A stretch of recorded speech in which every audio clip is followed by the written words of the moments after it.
Yes. Like I said, last show, one of the last shows I got to see, I missed a show last summer you guys did here.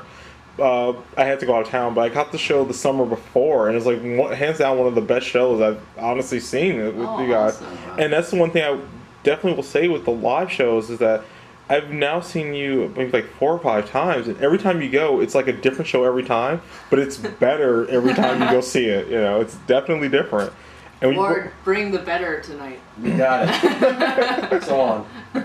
I mean, when he broke out the water phone during Blue Caravan, I was like, first of all, what in the world is that thing? Like, I went home, looked it up, was like, this is the coolest thing I've ever heard in my entire life. I believe that same show, there was a guy in front of me air drumming at the same time. He got into the whole show, air drummed the entire set. I think I remember that. I remember seeing that there was this one kid who was like so into what you were doing that he was just like imitating everything. Yes. And like when you switched instrument, he would like pretend to switch I instruments think I too. remember that. Yeah, Funny enough, the waterphone did not make it on the record. Oh, why not? Because we had like 28 other instruments that did cool things that I think poor little waterphone got yeah, he called. outshone. He prevailed upon one of his friends who was getting a PhD in classical percussion, and we raided his closet of stuff. His schools, departments. Yeah, and so I show up to this recording session, and Alex is like, "All right, so we've got these sawed-off artillery shells here, and we've got these other things that we can bow, and we've got a giant like gong, basically." And then we had these orchestral chimes that were like several feet tall. It was pretty amazing. So I think because of the same, approach of colors and, using different, trying to hit the colors that you want, that the reason that it didn't get on there is because we had hit those already. We didn't need to put it on for the sake of the instrument. Because the instruments serve a function. At the end of the day, it's like, what's the function rather than what is that particular instrument?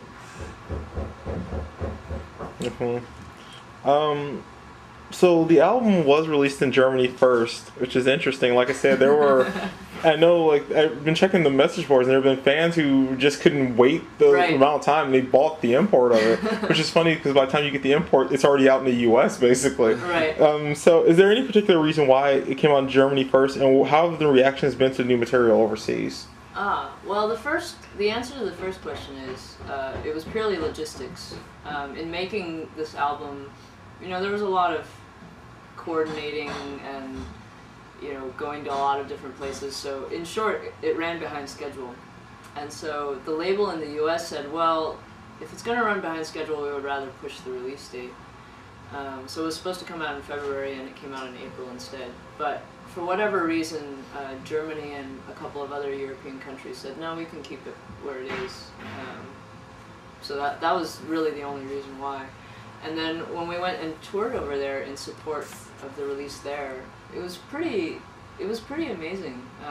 We got to play shows that were pretty much packed everywhere we went, and to me it was like, where did you guys come from? Like, how do you know about this album?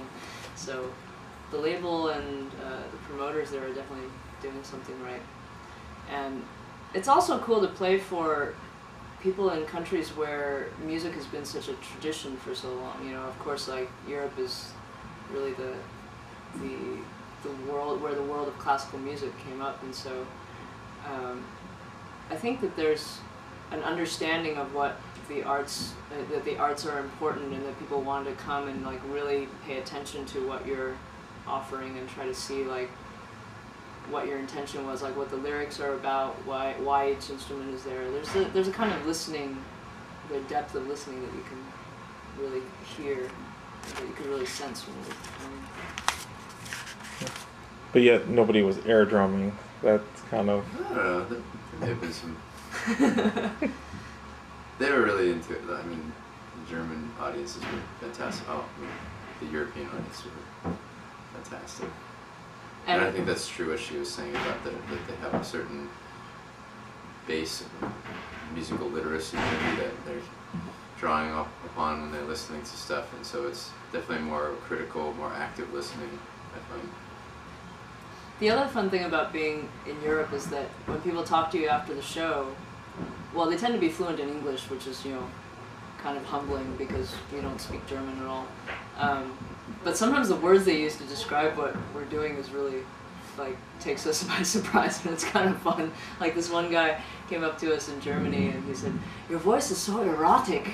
And I think erotic must be like a normal compliment somehow, but to me it was like, really? And then I think someone else wrote Alex and said that his percussion work was transformative, which is, I don't think, a word that I've ever heard used for your drumming before. I don't remember that. Yeah.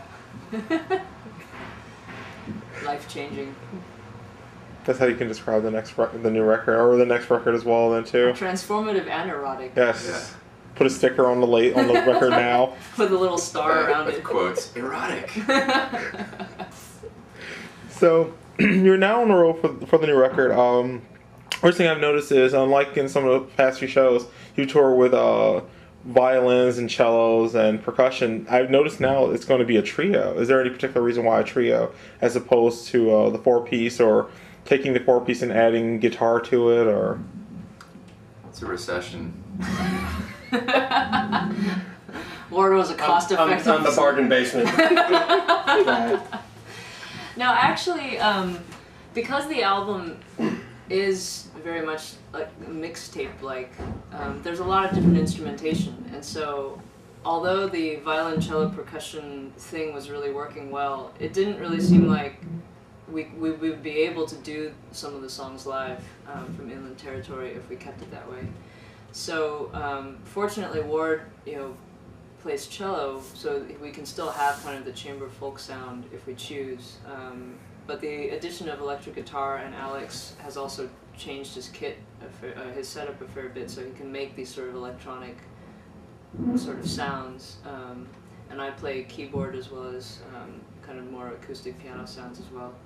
So we have a lot of versatility just between the three of us to create either a rock sound or a chamber sound or folky or poppy, as the song requires. So, and it's also fun having three people. I mean, a quartet is nice, but with three you can really almost like look at your whole band at the same time and like really connect with people on stage. There's something about trios that just feels really nice too. It's like it's a little more agile or something. You move in a more of a unit. We also wanted Ward to come along because he makes really good milkshakes. Right. That's how we really got the job. Oh. So, how's your milkshake making ability?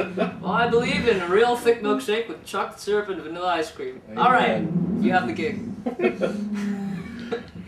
In the past, you also had another show, if you're still talking about touring, you had another show a few years ago where it was like the Four Troubadour show, which yeah. it was you, Ben Arthur, Abermore, and Titor. Are there any chances of that ever happening again? Wow, I really don't know. I've been in touch with Ben Arthur, but I haven't seen the other two in a long time. I would love to go do another in the round kind of thing. And actually, last year when I was writing a lot of the new songs and Alex had just formed this new project with our friend Amber Rubarth, we did a residency at this little club, Rockwood Music Hall, where we basically did a similar thing where we would kind of pass the lead singer role around and we would accompany each other. And those are always really, really fun. And I think you learn a lot about songwriting that way too, because everybody has their distinctive style and you can kind of listen and accompany somebody on stage and think, oh, I gotta steal that idea. That's a good one.